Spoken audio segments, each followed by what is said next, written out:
I am Murthy Selladurai. I am a journalist too. I am reporting to the Tamil media here. I came from Sri Lanka and I worked over there for 10 years as a journalist. So I know the responsibility of the journalist by myself. Here, generally, we notice the main media giving wide publicity to the minor criminal activities done by the ethnic people.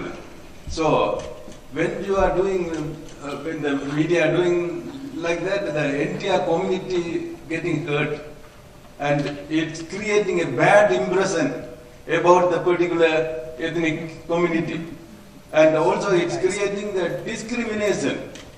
So we have the fear in future the Canadian government may stop the immigration to that particular ethnic people.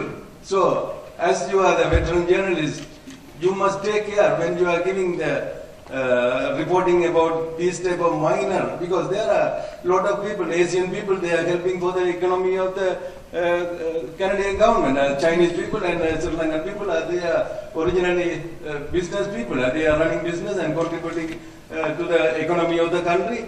So there is no any new publicity about those things. My request is the main media should consider before that publicity that news. So I think it will create a nice environment for all people to live together without any discrimination. That's all I want to mention. Thank you very much. Let me give you folks an example that speaks to exactly the community this fellow came from, and ask a couple of you maybe to respond. I remember the first time, and I'll admit to a stereotype on my own part too, the first time I ever went to the Tamil Canadian Chamber of Commerce Business Awards dinner. And as I was on my way there as a politician, I thought, well, I'm going to this room, there can't be more than 110 people there.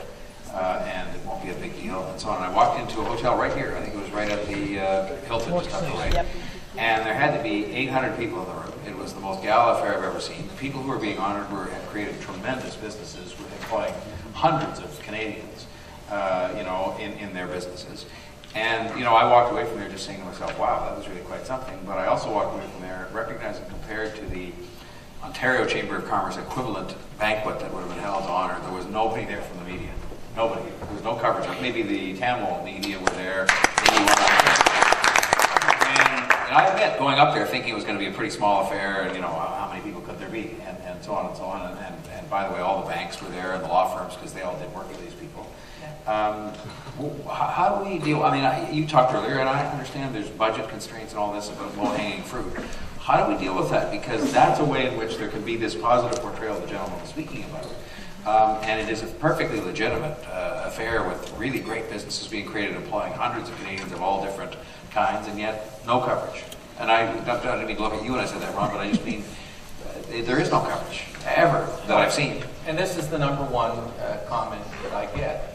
And here's the issue, and it's purely a journalistic issue, for me in any case. Coming to a banquet, taking pictures of people sitting around tables and making speeches is not interesting television, and it doesn't make for interesting stories on television. It could make for a great newspaper article. It could make for a great discussion on the radio, but it is very difficult to tell a television story in that environment. At the end of the day, with television, we need pictures to tell stories. You know what? I'll challenge you on that, because I think we all need to be challenged, me too. There's a business that a gentleman in this room has been a part of that has been set up in Canada by people from Sri Lanka that actually takes converter boxes and cable equipment from across North America and repairs it and fixes it, from companies even in the United States. And they've established an expertise at doing this that allows them to be number one in North America. And they employ lots of people who are Sri Lankan, but lots of other people too.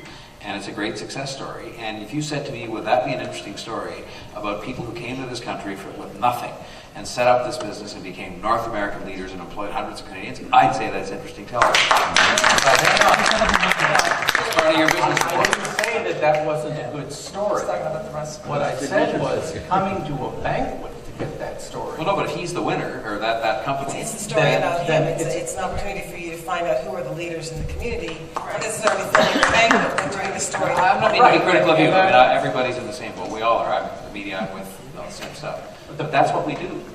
We don't sort of say, well, that's a really interesting story, but it's a couple of people that came, set up this company, and now people all over North America send them the this equipment and they're employing hundreds of people. But it is a story we would do. But you started with, Yep. there was no Banquets. media there. Yep.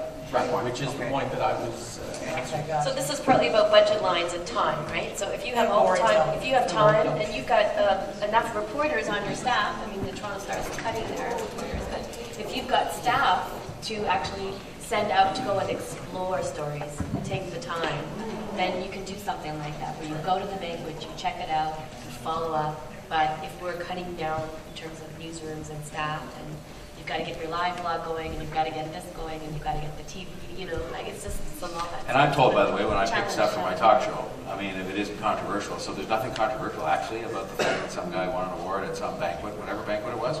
So I'm not really sort of encouraged to talk about that sort of stuff on the basis it's not going to get anybody stirred up and, you know, be a big issue. So it is a bit of a prevailing mindset. Can I just say very quickly, I think the gentleman's point, and the fair point, was really that when you are choosing your stories to pursue, that he says, I think if I'm paraphrasing correctly, that when we portray time and time again a certain ethnic group as the criminals, and he specifically spoke to the criminal presence, that you're covering those stories over and over, that maybe we should take responsibility and say, I get it, I realize that he is the one that perpetrated that crime, but let's look at this in a more responsible way, that we can't cover, or let's not cover that particular story again because it's going to be too inflammatory. It's going to cause within the community outrage, because now we've seen 2, 3, 4 times days consecutively the same type of face committing a crime. And yet we could, I think, as reporters, be more responsible and say, let's not report on that. Let's find another story, because we heard that story yesterday. So maybe we are perpetuating already what's happening and stereotyping that's going on, because we are not holding back from those stories that are portraying especially ethnic minorities in a certain way that is not beneficial to the community. So I think that is his request, that we, as reporters, think about, do we want this to carry on 3, 4 stories in a row with this type of face attached to it? And I think it's a fair request. Just before we get to our friend in the front row. Hi friends, we are meeting John Tory at Straight Talk Diversity here. John, the question that I have is, you know, the ethnic communities working in silos, how we can bridge the gap between the mainstream media and global? I think both parties here have to make more of an effort.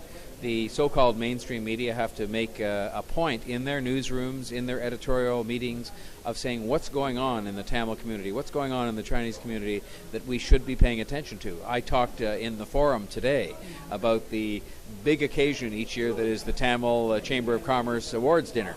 It's a huge affair with very successful businesses being honored, and yet nobody in the mainstream media seems to get there.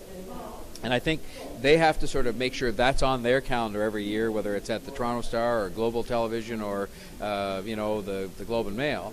But then I think the organizations, including the media in the diverse communities, have to make an effort to reach out to the more mainstream media and sort of make sure they know about the events, make sure they know the really interesting stories. So I think it's a two-way street, but both sides, pardon me, have to make more of an effort.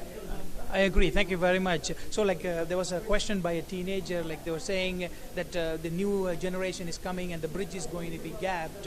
So, is there anything, a fast track thing that we can do other than, like, yes, I understand what you mean by talking each other. Like, the existing, the language that we use, like ethnic community and like signifies words and other words, how can we bridge that and make an effort right now at this point? I think, to be honest, it's going to take time. People get used to calling ethnic communities. They get used to referring to visible minorities, and they don't understand necessarily why these things change.